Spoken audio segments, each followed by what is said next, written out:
सितंबर 2024 में हमने अपने इंडियन इक्विटी मार्केट्स को उसके पीक पे देखा, ऑलमोस्ट 86,000 के लेवल्स पे, और आज फरवरी 25 में जब हम ये वीडियो रिकॉर्ड कर रहे हैं तो markets are trading around 74,600, almost 13 to 14% down from its peak. और most of the investors are worried, जो कि स्वाभाविक है, अबाउट देयर पोर्टफोलियो वैल्यूएशंस जो कि कॉन्स्टेंटली नीचे आ रही है। मैं हूं मोहित गुप्ता और मैं स्वागत करता हूं आपका अपने चैनल इन्फिनिटी फिनसर्व में। दोस्तों, आज इस कंसर्न को हम लोग एड्रेस करेंगे और एक क्वेश्चन जो most of the investors are asking कि क्या हम अपनी एसआईपी रोक दें, क्या हम अपने इन्वेस्टमेंट्स विथड्रॉ कर लें, what should be the right approach. Almost every day we are receiving such queries कि हम अपनी एसआईपी का कंट्रीब्यूशन रोक देते हैं।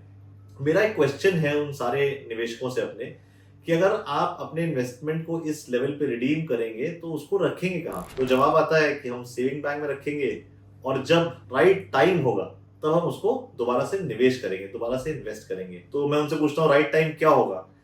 कहते हैं जब मार्केट गिरना बंद हो जाएगी। तो दोस्तों, ये तो ना आपको पता है ना मुझे पता है कि मार्केट गिरना कब बंद होगी। एक चीज जो हमें पक्का पता है कि मार्केट वापस से रिवाइव जरूर करेगी, और there are certain technical charting, certain statistical levels जिसके बारे में हम लोग डिटेल में डिस्कस कर सकते हैं 1-to-1, जिसको क्वेरी हो उसके साथ। बट ये दर्शाता है कि मार्केट यहाँ पे सपोर्ट दे रहा है या यहाँ पे रेजिस्टेंस दे रहा है। रेजिस्टेंस अपसाइड में होती है, सपोर्ट डाउन साइड में होती है। तो एसआईपी के पर्टिकुलर टॉपिक जिसको आज हम यहाँ पे रिकॉर्ड कर रहे हैं, जहाँ पे हम ये दर्शाना चाहते हैं कि एसआईपी कतई रोकनी नहीं चाहिए। एसआईपी का जो कॉन्सेप्ट है वो कॉन्सेप्ट है रुपी कॉस्ट एवरेजिंग, और एवरेजिंग हमें हमेशा अपने कॉस्ट को करनी है डाउन साइड पे, ना कि अप साइड पे। कोविड के बाद से सडनली एसआईपी में बहुत इजाफा हुआ। बहुत सारे डिजिटल प्लेटफॉर्म्स पे, मीडिया में, टीवी पे, अखबारों में, सब जगह आ रहा था कि हमारी एसआईपी का जो पर मंथ कंट्रीब्यूशन है 20,000 करोड़ हो गया, 25,000 करोड़ हो गया, 26,000 करोड़ हो गया, जो कि कुछ भी नहीं है एक्चुअली अगर हम अपनी पॉपुलेशन को देखें। Because on a monthly basis this contribution is very thin. But ये जो कंट्रीब्यूशन बढ़ता जा रहा था, इसका मतलब इंक्लूजन हुआ पिछले कोविड के बाद से इन्वेस्टर्स का, और उन्होंने मार्केट को एक लीनियर प्रोग्रेशन ग्रोथ में देखा। बहुत हल्के फुल्के मिड टर्म और शॉर्ट टर्म करेक्शंस रहे। इस तरह का 4-5 महीने का डाउनफॉल लगातार विटनेस नहीं किया गया, और यही रीजन है कि आमतौर पे निवेशक परेशान हो रहे हैं और अपनी एसआईपी की वैल्यूएशंस को जब नीचे जाते देख रहे हैं तो घबरा रहे हैं।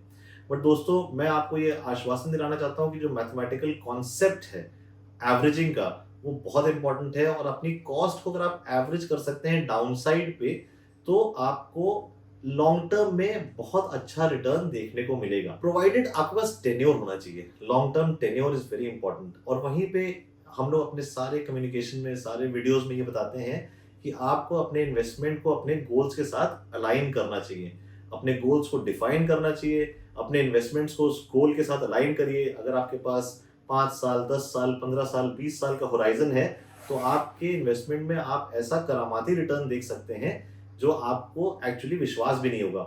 और यही कुछ डेटा पॉइंट मैं आपके सामने प्रेजेंट करता हूं। We are not suppose to take the name of the scheme, तो मैं स्कीम का नाम नहीं ले रहा, लेकिन ये जो डेटा मैं प्रेजेंट कर रहा हूं ये एक्चुअली एक रियलिस्टिक डेटा है, मैन्युफैक्चर्ड नहीं है। और ये एक स्कीम का है जहां पे किसी निवेशक ने 1995 में 10,000 रुपए की एसआईपी स्टार्ट करी। तो पहले साल में हम देखते हैं कि उन्होंने 1,20,000 रुपए डाला और उनका जो वैल्यूएशन था वो लगभग 21% डाउन था। तो घबराने वाली बात तो होगी।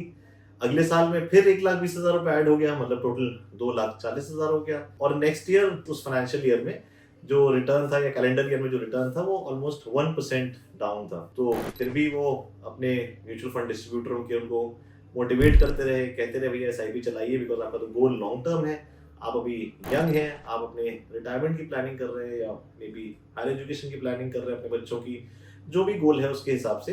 तो दोस्तों, थर्ड ईयर में फिर से 10,000 करते हुए 3,60,000 रुपए इकट्ठा हुए, और मार्केट थोड़ा सा रिकवरी मोड में आया। उस साल में 19% का रिटर्न आया, लेकिन ओवरऑल पोर्टफोलियो जो वैल्यू थी 360 के बदले में 3,47,000 रुपए रही। बट वो एसआईपी कंटिन्यूड रखी उन्होंने। और 1999 में जब एनडीए ने गवर्नमेंट फॉर्म करी तो मार्केट परफॉर्मेंस काफी अच्छी रही, and the valuation of 6 lakhs went up to more than 10 lakhs। यहाँ पे वो इन्वेस्टर बहुत तेज मोटिवेट हुआ होगा, बहुत ज्यादा मोटिवेट हुआ होगा कि मैं अपने पैसे को रिडीम कर लूं, बिकॉज मैं तो इतनी डिफिकल्ट जर्नी देखता हुआ आया हूँ।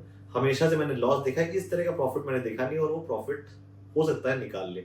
बट मे बी एक अच्छे म्यूचुअल फंड डिस्ट्रीब्यूटर के साथ होते हैं जिन्होंने उनको गोल का रियलाइजेशन कराया और वो अपने इन्वेस्टमेंट जर्नी में स्टिक रहे। तो जर्नी चलती रहती है, इसी तरह से उतार चढ़ाव होता रहता है और हम देखते हैं सडनली उनका 2003 में the valuation of investment of 10,80,000 went up. Now this kind of return definitely motivates somebody कि अब तो बहुत चरम सीमा हो गई भाई, अब तो प्रॉफिट बुक कर ही लो। I am sure most of the investors watching this video will agree with me कि यहाँ पे किसी को भी रोकना बहुत मुश्किल होगा। स्वाभाविक है, तो साइकोलॉजी ह्यूमन की यही होती है, भाई निकाल लो, क्योंकि इतना तो हम लोग वॉलेटाइल जर्नी देखते हुए आए हैं और यहाँ पे प्रॉफिट निकालने के लिए most of the people will take out the money. But अगर ये सज्जन कंटिन्यू कर गए, अगर इस इन्वेस्टर ने कंटिन्यू कर लिया और ये जर्नी कंटिन्यूड रहती है with this kind of volatility, तो हम देखते हैं कि 2024 में नवंबर तक का हमने डेटा कैप्चर किया है, अगर ये SIP कंटिन्यूड रहती है तो ये 10-10 हजार करते हुए इन्होंने 1995 से 2024 तक लगभग 36 lakhs के आसपास इन्वेस्ट किया है और इसकी valuation is more than 20 crores, whopping more than 20 crores। It is actually unimaginable.